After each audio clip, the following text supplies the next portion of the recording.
అందరికీ నమస్కారము. హర హర మహాదేవ శంభో శంకర. కార్తీక పురాణము 23వ అధ్యాయము. శ్రీరంగ క్షేత్రమున పురంజేడు ముక్తి నొందుట. అగస్త్యుడు మరలా అత్రి మహర్షిని గాంచి, ఓ మునిపుంగవ, విజయమందిన పురంజేడు ఏమి చేసినో వివరింపమని అడుగగా అత్రి మహాముని ఇట్లు చెప్పిరి. కుంభసంభవ, పురంజేడు కార్తీక వ్రతాచరణ ప్రభావన అసమాన బలోపేతుడై అగ్నిశేషము శత్రుశేషము ఉండకూడదని తెలిసి తన శత్రురాజులందరినీ ఓడించి నిరాటంకంగా తన రాజ్యంను ఏలుచుండెను. తన యొక్క విష్ణుభక్తి ప్రభావం వలన గొప్ప పరాక్రమవంతుడై పవిత్రుడు, సత్యదీక్ష తత్పరుడు, నిత్యాన్నదాత, భక్తప్రియవాది, తేజోవంతుడు, వేదాంగవేత్తయే యుండెను. మరియు అనేక శత్రువులను జయించి దిశలా తన యకండ కీర్తిని ప్రసరింపచేసెను. శత్రువులకు సింహ స్వప్నమే విష్ణు సేవ దురంధరుడై కార్తీక వ్రత ప్రభావమున కోటికి పడగెత్తి హరిషడ్వ వర్గములను కూడా జయించిన వాడై ఉండెను. ఇన్ని ఏళ్ళ అతడిప్పుడు విష్ణు భక్తాగ్రేసరుడు, సదాచార సత్పురుషుల్లో ఉత్తముడై రాణించుచుండెను. అయినను తనకు తృప్తి లేదు. ఏ దేశమున, ఏ కాలమున, ఏ క్షేత్రమున ఏ విధంగా శ్రీహరిని పూజించిన కృతార్థుడగుదున అని విచారించుచుండగా ఒకానొక నాడు అశరీరవాణి పురంజయుడు కావేరీ తీరమున శ్రీరంగ క్షేత్రం ఉన్నది. దానిని 2వ వైకుంఠమని పిలిచెదరు. నీ వచ్చటకేగిని శ్రీరంగ నాథస్వామిని అర్పింపుము. నీవి సంసార సాగరము దాటి మోక్షప్రాప్తి నందుదువు అని పలికెను. అంతటా పురంజయుడు ఆ శరీరవాణి వాక్యములు విని రాజ్యభారమును మంత్రులకు అప్పగించి సపరివారంగా బయలుదేరి మార్గమధ్యమునున్న పుణ్యక్షేత్రములను దర్శించుచు ఆయా దేవతలను సేవించుచు పుణ్యనదుల్లో స్నానం చేయుచు శ్రీరంగమును చేరుకొనెను.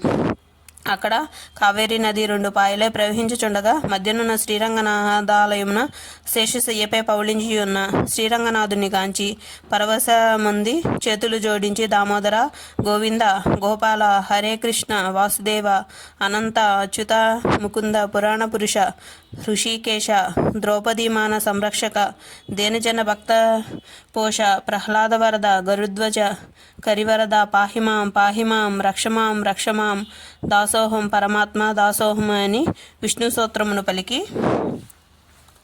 స్తోత్రమును పఠించి కార్తీక మాసమంతయు శ్రీరంగమందే గడిపి తదుపరి సపరివారంగా అయోధ్యకు బయలుదేరను. పురంజేడు శ్రీరంగనాథస్వామి సమక్షమున కార్తీక మాసంలో చేసిన వ్రతములు మహిమల వలన అతనికి రాజ్యమందలి జనులందరూ సిరి సంపదలో పాడి పంటలతో ధనధాన్యాలతో ఆయురారోగ్యములతో నుండిరి.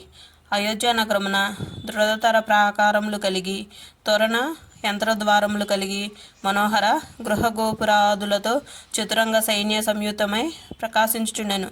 అయోధ్య నగరమందలి వీరులు యుద్ధ నేర్పరులై రాజనీతి గలవారై వైరిగర్భ నిర్బంధుక్తులై నిరంతరము విజయశీలులై అప్రమత్తులై ఉండిరి.